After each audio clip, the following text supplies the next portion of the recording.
Hello, it's Laura here for Ocean Genesis, and this is the 6th episode in my beginner marine tank series. So today I'm going to talk a little bit about how the tank's going and specifically about the corals, so enjoy!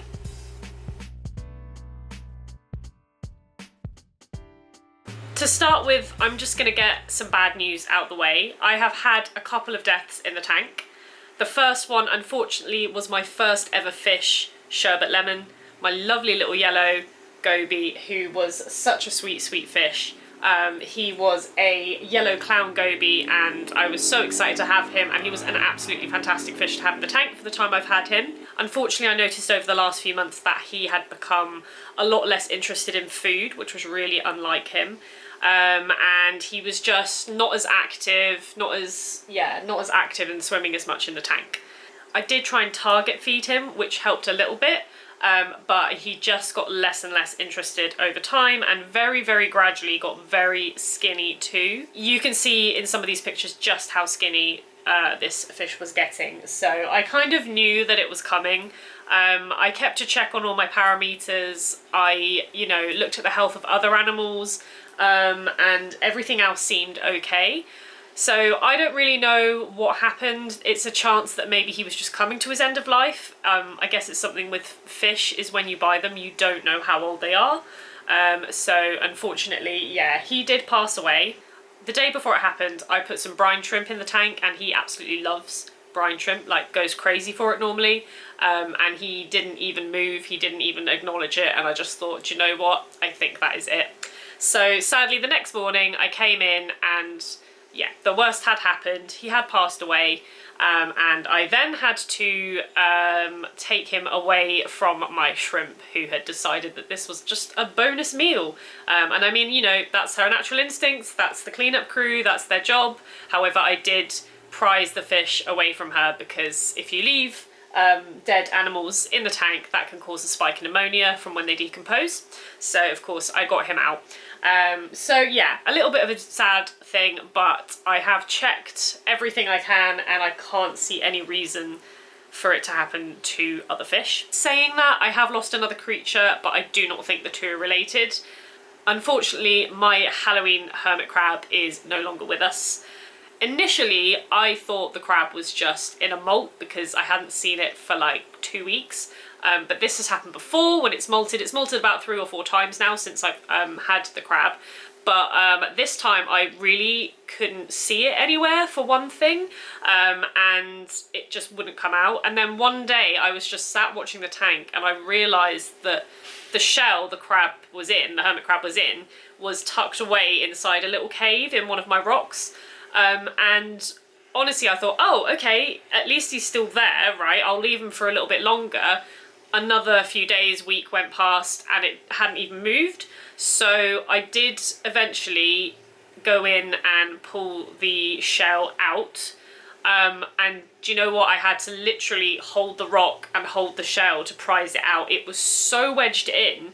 And I left it still for a little while, absolutely no movement. And then when I took it out the tank, I kind of instantly knew it was gone because of the smell, which is a bit gross, but that's the reality of it. And then when I did a subsequent water test, there was an ammonia spike. So I didn't look in the shell, I didn't need to look in the shell, the crab was gone.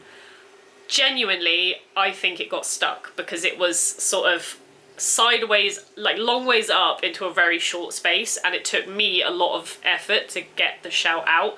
I don't know how a crab would have done that itself. I also know that they are very, very sensitive once they have shed their exoskeletons, so it's possible as well that that was just a bad time for the crab. So yeah, that's my theory, and I do believe that that is what happened, unfortunately.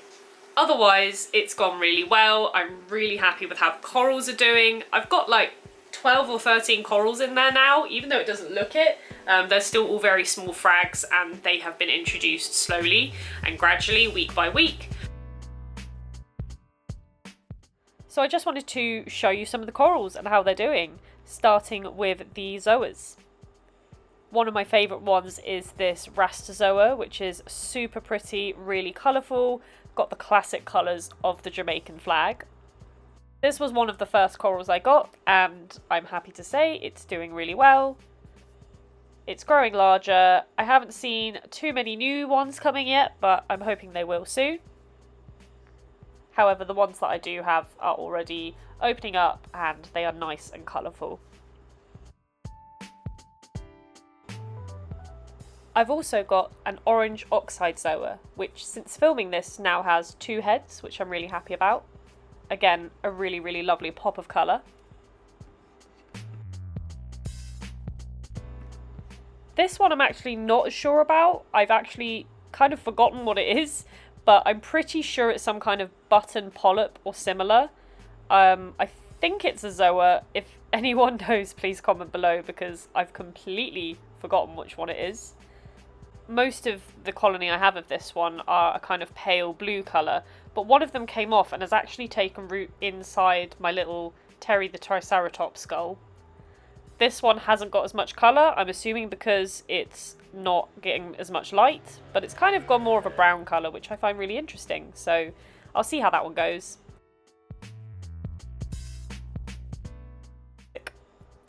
A slightly controversial one, this one is a nuclear green palithoa, which is toxic to humans. The reason I'm not so worried about having it in my tank is that it's really rare for this to happen.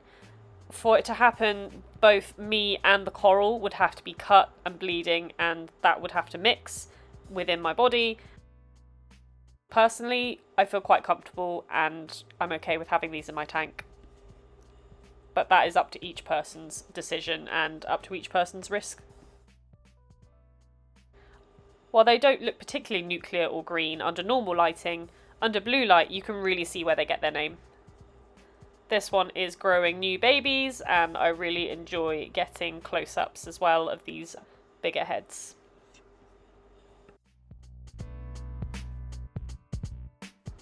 Now on to one of my favourite types of coral, mushroom coral. I absolutely love these. This one is a type of Redactus mushroom.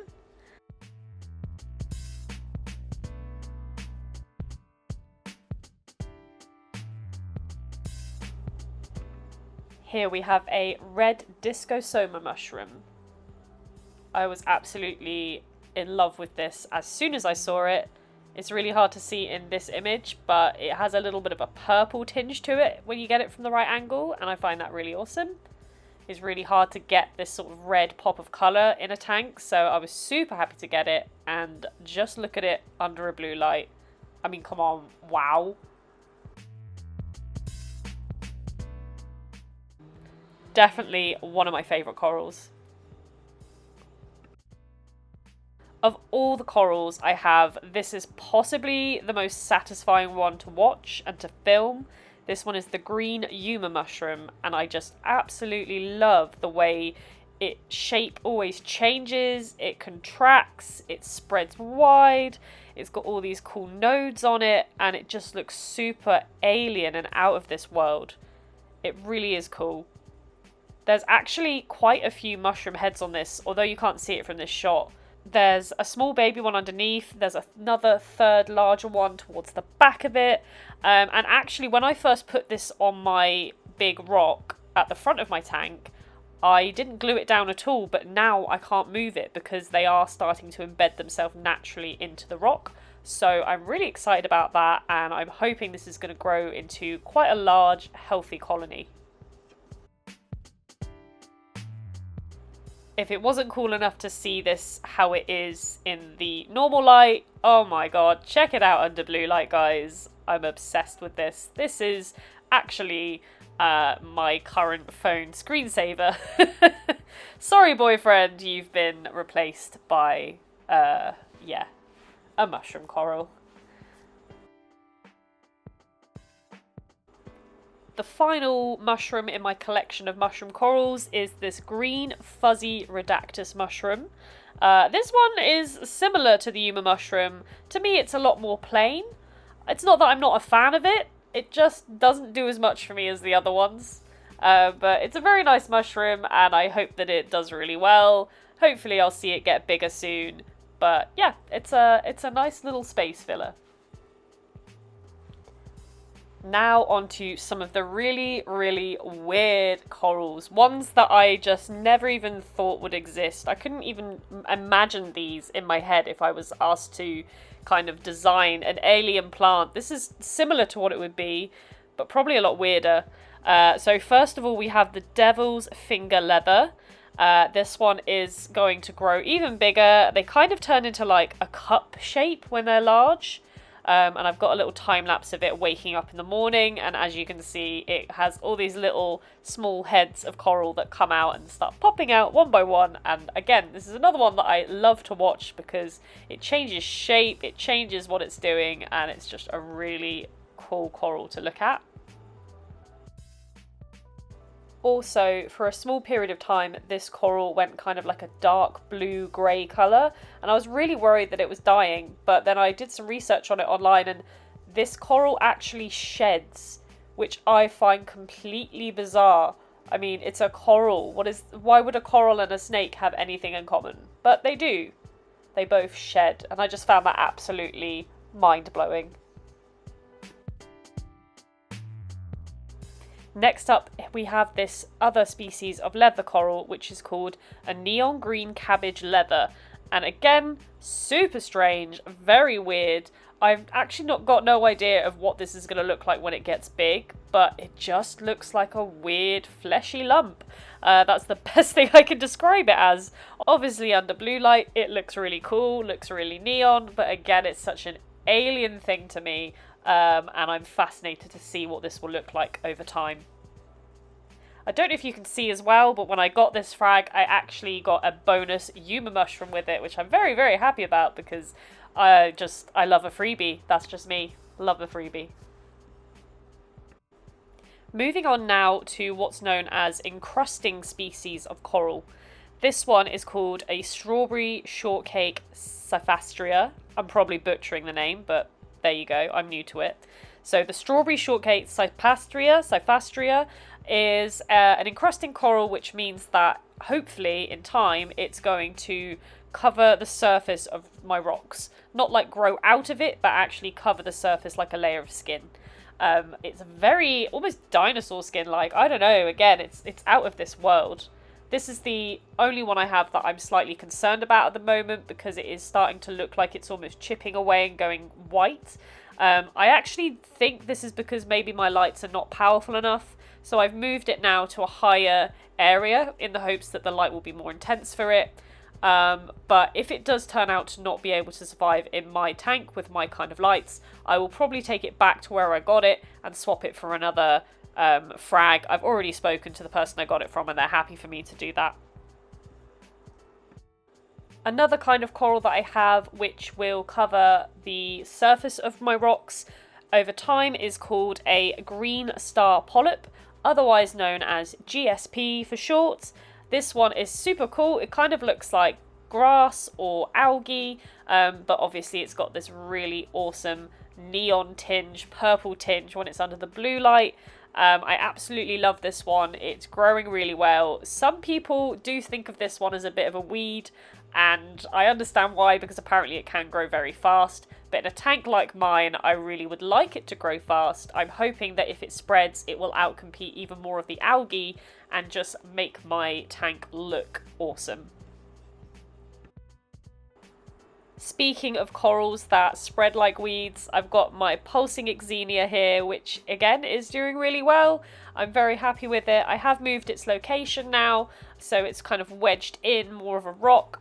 But yeah, it continues to pulse away and be a really interesting addition to the tank. Keeping in with the theme of pretty pink corals, this is my photosynthetic sea fan coral. This means that it actually lives off normal light, so it likes my normal light through the tank lights, but it also does enjoy the sunlight that I get naturally in my room, which is probably the only benefit of me having natural sunlight in the room for the tank, but there we go. This one's growing really healthily. There's a new one sort of coming out of the bottom, it looks like, and yeah, it's growing well. I really enjoy watching the little fans come out, and these sort of pulse a little bit too, although they're more kind of dictated by the currents in the water.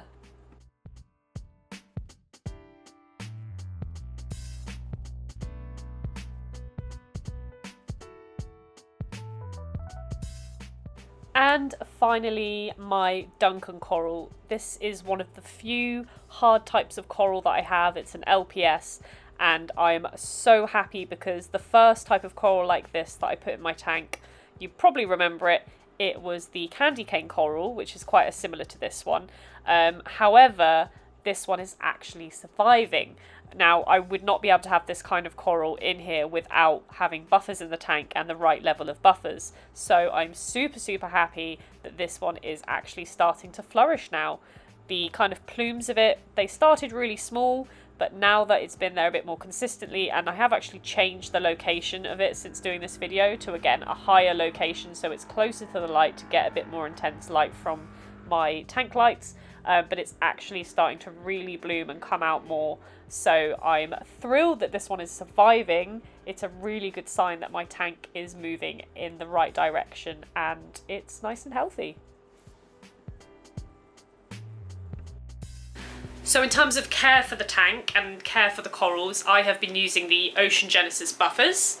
So I've been using the magnesium, the calcium, and also the KH as well. So these are all the essential buffers needed for coral to keep everything nice and balanced and suitable for their growth. I've also been using the Ocean Genesis Phytoplankton, which now comes in a really handy smaller size. Comes in these 250 milliliter sachets. So this is Phytoplankton, which is live nano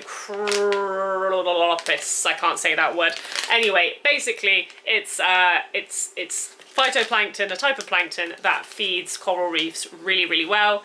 And it's definitely made my corals very, very happy. They're all growing really well. So this is still the same really good quality that Ocean Genesis has always done in the bottle form, which is 500 milliliters. But now in a smaller size, which is perfect for my size tank, which is 52 litres. I get through one of these a month. Obviously, I need to refill this, and I usually put around a quarter in after each water change just to replenish all the nutrients and the phytoplankton in there. So that's been a really great thing for my tank. Of course, I am checking the salinity every single week, if not more, just to make sure it's okay.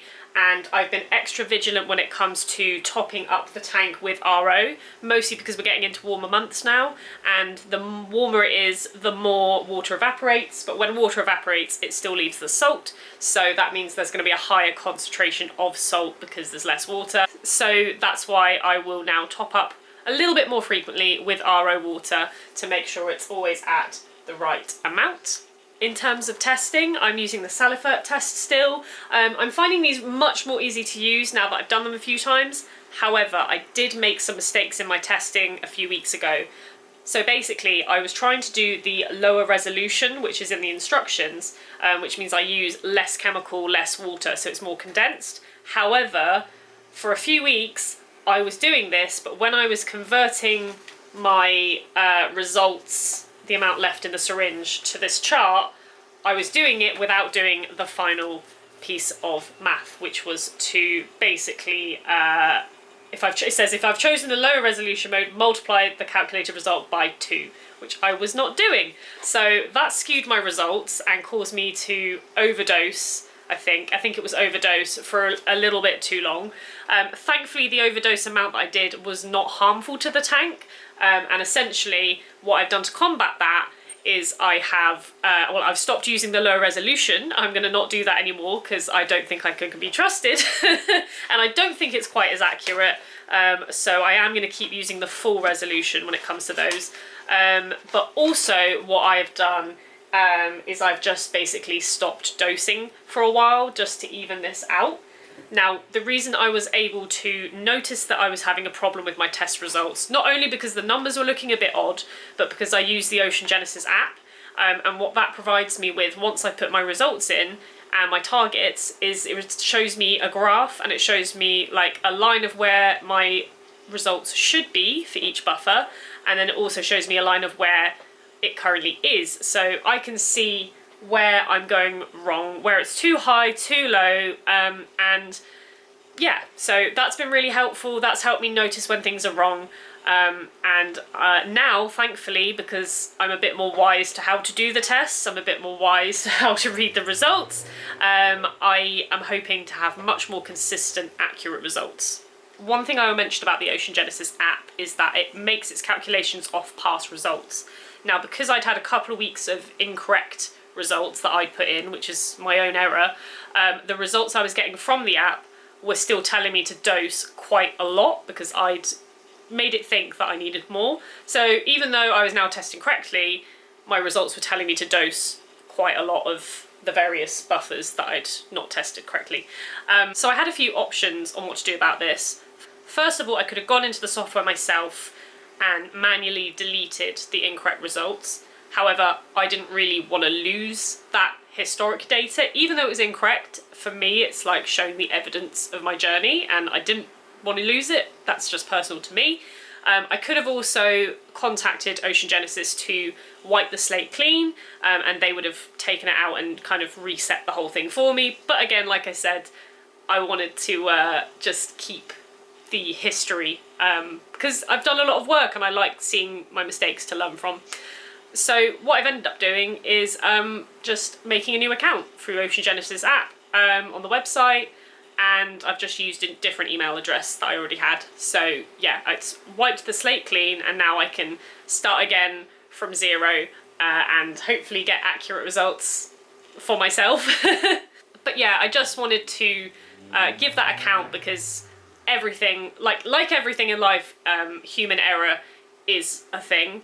And as brilliant as the software is, and it really does make things easier, I have to use it correctly to make sure I'm getting the best out of it. And, you know, the software was doing exactly what it should have done, making the right decisions, but based on results that I'd done incorrectly.